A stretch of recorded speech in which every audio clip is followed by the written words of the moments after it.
Hello movie lovers, আজ আমি explain করব 2021 সালে মুক্তি পাওয়া নেটফ্লিক্সের সবচেয়ে জনপ্রিয় Korean web series Squid Game. সিরিজটিতে মোট 9টি এপিসোড রয়েছে, আর আমার চ্যানেলের পার্ট 1-এ আজ আমি এপিসোড 1, 2, 3 এক্সপ্লেন করব। স্কুইড গেম মূলত 70-80 দশকে কোরিয়ান বাচ্চাদের একটি জনপ্রিয় গেম ছিল, যেটা আমাদের দেশের কাবাডি খেলার মতো অনেকটাই। তো চলুন শুরু করা যাক। এপিসোড 1-এর শুরুতেই সিরিজের মূল ক্যারেক্টার সিয়ংকে দেখানো হয়। সিয়ং 10 বছর আগেই একটা কোম্পানি থেকে চাকরি হারিয়েছে, এখন একটা জায়গায় ড্রাইভারের কাজ করে। সে কারণেই সে মানুষের কাছে অনেক টাকা দেনা আছে, আর এজন্য তার স্ত্রীও তাকে 3 বছর আগে ডিভোর্স দিয়ে অন্য একজনকে বিয়ে করেছে। সিয়ংয়ের 10 বছরের একটা মেয়ে আছে, যে তার মা আর নতুন বাবার সাথেই থাকে, আর সিয়ং মাঝে মাঝে তাকে দেখতে যায়, আর সিয়ং তার বৃদ্ধ মায়ের সাথেই থাকে। সিয়ংয়ের মেয়ের আজ জন্মদিন, তাই তার মা তাকে কিছু টাকা দিয়ে বলে, এটা দিয়ে তোমার মেয়েকে আজ ভালো একটা জায়গায় ডিনার করিও। কিন্তু সিয়ং তার মায়ের এটিএম কার্ড চুরি করে বুথ থেকে সব টাকা তুলে নেয়। সিয়ংয়ের জুয়া খেলার নেশা অনেক বেশি, সে সব টাকা দিয়ে ঘোড়ার রেসে বাজি লাগায়। লাকিলি সে সেখান থেকে প্রায় 3 লাখ টাকার উপরে জিতে যায়। ক্যাশ কাউন্টার থেকে টাকা নিয়ে সিয়ং মনের আনন্দে বাহিরে এসে দাঁড়ায়। হঠাৎ দেখে বেশ কিছু লোক তার দিকে আসছে। মূলত ওই লোকগুলো সিয়ংয়ের কাছে অনেক টাকা পায়, যা সে পরিশোধ করতে পারছিল না। সিয়ং তাদেরকে দেখে দৌড়ে পালানোর সময় একটি মেয়ের সাথে ধাক্কা খেয়ে পড়ে যায়। তখনই ওই লোকগুলো এসে সিয়ংকে ধরে ফেলে। সিয়ং তাদেরকে বলে, আজ আমার কাছে অনেক টাকা আছে, এখনই তোমাদের সব টাকা শোধ করে দিব। এটা বলে সে নিজের পকেটে হাত দিয়ে হতভম্ব হয়ে যায়, কারণ রেসিংয়ে জেতার কোনো টাকাই তার পকেটে নেই। সে আন্দাজ করে তার মানে একটু আগে ধাক্কা খাওয়া সেই মেয়েটি তার পকেট মেরেছে। এটা দেখে ওই লোকগুলো তাকে মেরে শেষবারের মতো 1 মাস সময় দেয়, আর একটা চুক্তিপত্রের সাইন নেয়, যেখানে লেখা 1 মাসের মধ্যে টাকা দিতে না পারলে ওরা সিয়ংয়ের অঙ্গ প্রত্যঙ্গ বিক্রি করে তাদের টাকা তুলে নিবে। এরপর সিয়ং তার মেয়ের জন্মদিন উপলক্ষে একটা ছোট্ট রেস্টুরেন্টে ডিনারে নিয়ে যায়। তার মেয়ে এতেই অনেক খুশি ছিল। ডিনার শেষে সে তার মেয়েকে তার প্রাক্তন স্ত্রীর কাছে আবার পৌঁছে দেয়। কিন্তু ওখান থেকে বাড়ি ফেরার সময় সিয়ং অল্পের জন্য ট্রেন মিস করে, তাই সে স্টেশনে বসেছিল। আর তখন একজন সেলসম্যান এসে তাকে একটি বাচ্চাদের সহজ গেমের অফার করে। সিয়ংয়ের কাছে টাকা নাই জানালে লোকটি তাকে বলে, যদি সে জিতে তাহলে সে সিয়ংকে প্রতিবার একটি করে চট দেবে, আর যদি সিয়ং জিতে তাহলে সে প্রতিবার 10,000 করে ইয়ন পাবে। সিয়ংয়ের যেহেতু টাকার খুব প্রয়োজন, তাই সে রাজি হয় এবং খেলতে খেলতে অনেকগুলো টাকা জিতে যায়।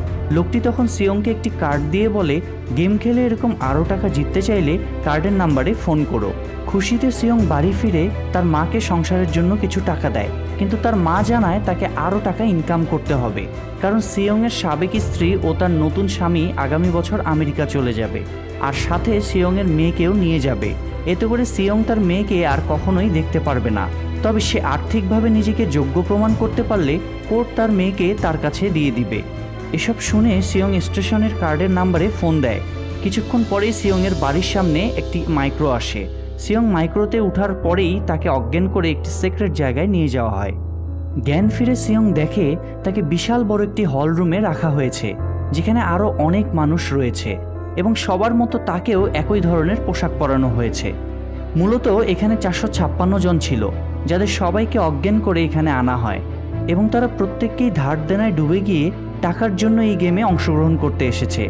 যদিও এখন তাদের কি করতে হবে তারা কিছুই বুঝতে পারছিল না। সিয়ং দেখে তাদের মধ্যে একজন বয়স্ক মানুষ আছে, যার জার্সি নাম্বার 001। সিয়ং তাকে জিজ্ঞেস করে উনি এই বয়সে কেন এখানে।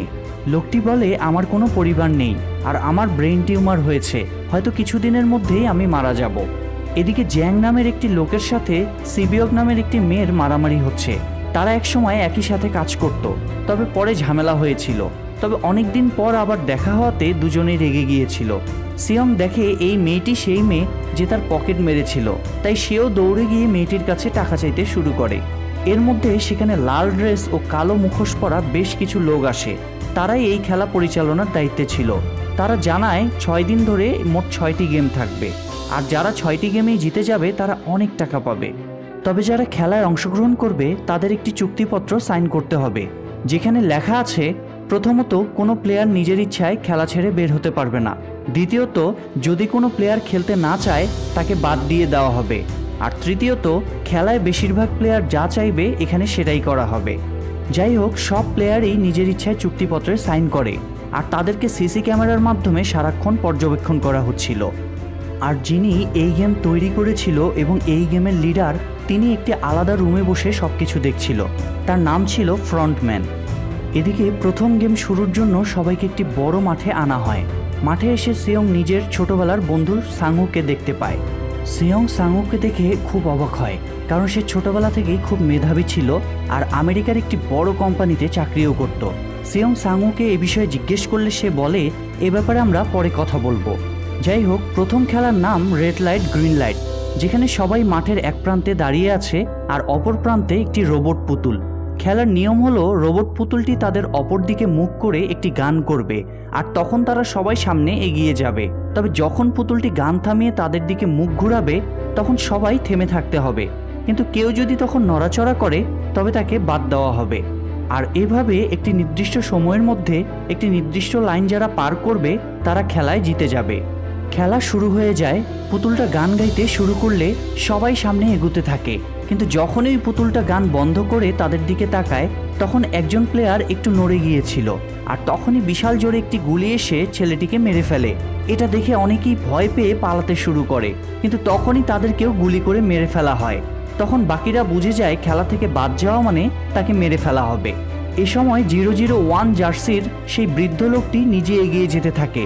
এটা দেখে বাকিরাও ধীরে ধীরে এগুতে থাকে। শেষ মুহূর্তে সিয়ং পড়ে যেতে ধরলে 199 নম্বর জার্সির আলী নামের একজন প্লেয়ার তাকে বাঁচিয়ে নেয়। আর ঠিক শেষ সেকেন্ডে সিয়ং সহ অনেকেই দাগের বাইরে আসে, মানে তারা প্রথম গেম জিতে যায়। কিন্তু যারা দাগের ভিতরেই ছিল তাদের সবাইকে গুলি করে মেরে ফেলা হয়। তার মানে বাঁচতে হলে যে কোনো মূল্যে এই গেমে জিততে হবে। প্রথম গেমের শেষ দিয়ে এপিসোড 1 শেষ হয়। এপিসোড 2 এর শুরুতে দেখা যায় প্রথম গেমে মারা যাওয়া প্লেয়ারদের বডিগুলোকে একটি রুমে পোড়ানো হচ্ছে, আর প্রথম গেম শেষে বেঁচে আছে মাত্র 201 জন। তার মানে 251 জনই মারা গিয়েছে। এদিকে যারা বেঁচে আছে তারা সবাই চিন্তিত হয়ে পড়ে, কারণ তারা জানতো না যে খেলায় হারলেই মেরে ফেলা হবে। সেজন্য এখন তারা এই খেলা ছেড়ে দিয়ে বাড়িতে ফিরতে চাচ্ছিল।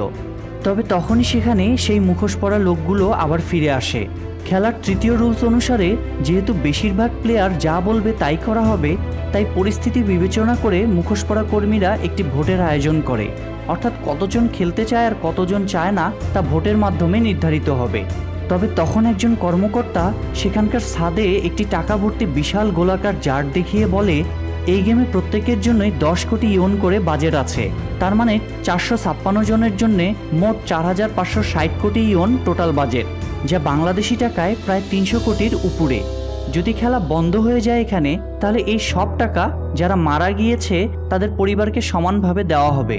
আর যদি গেম চালু থাকে তাহলে শেষ পর্যন্ত যারা জিতবে তাদের মধ্যে সমান ভাগে ভাগ হবে। এতগুলো টাকা একসাথে দেখার পর অনেক প্লেয়ার নিজেদের সিদ্ধান্ত বদলে ফেলে। তাই ভোট হওয়ার পর দেখা যায় খেলতে চায় 100 জন আর বাড়ি যেতে চায় 101 জন। তার মানে মেজরিটি বাড়ি যেতে চায়। এটা দেখে সেই কর্মকর্তা আবার বলে, তোমাদেরকে পুনরায় একটা সুযোগ দেওয়া হবে, তোমরা চাইলে আবার গেমে ফিরতে পারবে। এরপর তাদের সবার হাত পা চোখ বেঁধে শহরের বিভিন্ন জায়গায় ফেলে দেওয়া হয়। এরপর ওখান থেকে ফিরে সিয়ং সোজা থানায় চলে আসে। সে পুলিশকে সব কথা খুলে বলে, কিন্তু পুলিশ তাকে নেশাগ্রস্ত বা পাগল ভাবে, কারণ সে যা বলছে তা কখনোই বিশ্বাসযোগ্য না। এমনকি তাদের দেয়া কার্ডের নাম্বারে পুলিশ ফোন দিলে একটি মেয়ে রিসিভ করে। যাই হোক, পুলিশ স্টেশন থেকে ফেরার পথে সিয়ংয়ের সাথে তার সেই মেধাবী বন্ধু সাংউর দেখা হয়। সাংউ তাকে জানায়, আমি আমার অফিস থেকে টাকা লোন নিয়ে স্টক মার্কেটে ইনভেস্ট করেছিলাম, কিন্তু সব টাকা লস হয়ে যায়। আর এখন আমি 6 বিলিয়ন মানে 600 কোটি ইয়ন দেনায় আছি, যার কারণে পুলিশ ও ব্যাংক আমাকে খুঁজছে, তাই আমি বাড়িতেও ফিরতে পারছি না। এদিকে সিয়ংয়ের মা অসুস্থ হয়ে হাসপাতালে ভর্তি, দ্রুত অপারেশন করাতে হবে। তাই সিয়ং তার সাবেক স্ত্রীর কাছে টাকা চাইতে গেলে তার বর্তমান স্বামী তাকে টাকা দিতে চায়, তবে শর্ত হলো সে তার মেয়েকে আর দেখতে আসতে পারবে না। এতে সিয়ং রাগ হয় এবং ওই লোককে মারে, কারণ সে তার মেয়েকেও খুব ভালোবাসে। এদিকে সিয়ংয়ের পকেট মারা সিবিয়ক নামের সেই মেয়েটিকে তার ছোট ভাইয়ের সাথে দেখা যায়। তারা ভাই বোন উত্তর কোরিয়া থেকে পালিয়ে দক্ষিণ কোরিয়া এসেছিল, কিন্তু তার মাকে উত্তর কোরিয়া থেকে আনতে অনেক টাকার প্রয়োজন, তাই সিবিয়ক তার ভাইকে এতিমখানায় রাখে। তবে সে তার ভাইকে বলে তার মাকে নিয়ে আসার পর তারা একসাথে থাকবে। অন্যদিকে প্রথম গেমে সিয়ংকে বাঁচানো সেই আলী একটা কারখানায় কাজ করত, কিন্তু মালিক তার কয়েক মাসের বেতন না দেওয়ায় সে মালিকের সাথে মারামারি করে টাকা নিয়ে বাসায় চলে আসে। আর ওই টাকা তার স্ত্রীকে দিয়ে নিজের বাচ্চাকে নিয়ে নিজেদের দেশে ফিরে যেতে বলে।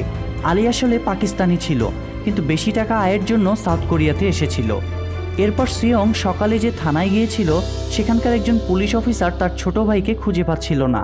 তাই তার ভাইকে খুঁজতে তার হোস্টেলে আসলে সেখানে সকালে দেখানো সিয়ংয়ের সেই কার্ডের মতো একটি কার্ড খুঁজে পায়। তাই সে ধারণা করে তার মানে তার ভাই হয়তো সেখানেই আছে। তাই সেই পুলিশ অফিসার এসে সিয়ংয়ের কাছে সকালের সেই কার্ডের ব্যাপারে জানতে চায়, কিন্তু সিয়ং পুরো ব্যাপারটি অস্বীকার করে। এদিকে সিয়ং অনেক চিন্তিত ছিল, কারণ একদিকে তার মায়ের অপারেশনের টাকা আর অন্যদিকে তার মেয়ে আমেরিকা চলে যাবে, এবং তার মতো করেই সাংউ, সিবিয়ক, আলী সবাই আর্থিক টেনশনে ছিল। আর এর মধ্যে সিয়ং সহ সবাইকে আবার ওই স্কুইড গেমে যাওয়ার জন্য একটি করে কার্ড দেওয়া হয়েছে, যেখানে একটি ঠিকানাও লেখা ছিল। তাই অর্থের প্রয়োজনে সিয়ং সহ গেমের প্রায় সবাই আবার সেখানে ফেরার সিদ্ধান্ত নেয়। এরপর তারা যে যার ঠিকানায় পৌঁছলে গাড়ি এসে তাদেরকে অজ্ঞান করে আগের মতোই আবার নিয়ে যাওয়া হচ্ছিল। আর এখানেই এপিসোড 2 শেষ হয়ে যায়। এরপর এপিসোড 3 এর শুরুতে দেখা যায় তাদের সবাইকে গাড়িতে করেই একটা জাহাজে তোলা হচ্ছিল। জাহাজে করে তাদেরকে নিয়ে যাওয়া হবে সমুদ্রের মাঝে একটি দ্বীপে। এদিকে ওই পুলিশ অফিসারও সিয়ংকে ফলো করে লুকিয়ে ওই জাহাজে চলে আসে। এরপর ওই জাহাজের একজন কর্মচারীকে মেরে তার পোশাক আর মুখোশটা পরে নেয় এবং ওই কর্মচারীর লাশটা ওই সমুদ্রে ফেলে দেয়। এদিকে সবাইকে আবার হলরুমে এনে আগের জার্সি পরানো হয়েছিল, যদিও এবার 201 জন থেকে 187 জন ফিরে এসেছিল। যাই হোক, সবার জ্ঞান ফিরলে একে অন্যকে দেখে অনেক খুশি হয় আর নিজেদের মধ্যে দল তৈরি করে। এরপর রাতের বেলা সবাই ঘুমিয়ে গেলে সিবিয়ক অন্য একটা প্লেয়ারের সাথে বাথরুমে যায় এবং তারা দুজনে এসির ভেন্টিলেটর দিয়ে উপরে উঠে। আর একটু আগানোর পর দেখে একটা রুমে সেখানকার কিছু কর্মচারী বিশাল বড় বড় পাত্রের মধ্যে চিনি গুলিয়ে রাখছিল। সেটা দেখে তারা আন্দাজ করে তাদের পরবর্তী খেলা এই চিনি সম্পর্কিতই হবে। কিন্তু সাংউ জেগে থাকায় সে সিবিয়কের কথা শুনে ফেলে এবং বুঝে যায় সিবিয়ক কালকের গেম সম্পর্কে কিছু জেনে গিয়েছে। এদিকে সেই পুলিশ অফিসার এখানকার কর্মচারীর পোশাক আর মুখোশ পরেই কাজ করার পাশাপাশি এখানকার সব কিছু দেখছিল আর নিজের ভাইকে খুঁজছিল এবং সুযোগ পেলে এখানকার অনেক তথ্য নিজের ফোনে লিখে রাখছিল। এরপর দেখা যায় সেখানকার একজন প্লেয়ারদের খাবারের মধ্যে একটি ছোট্ট চিরকুট ছিল, যেখানে পরের দিনের খেলার সব তথ্য দেওয়া ছিল।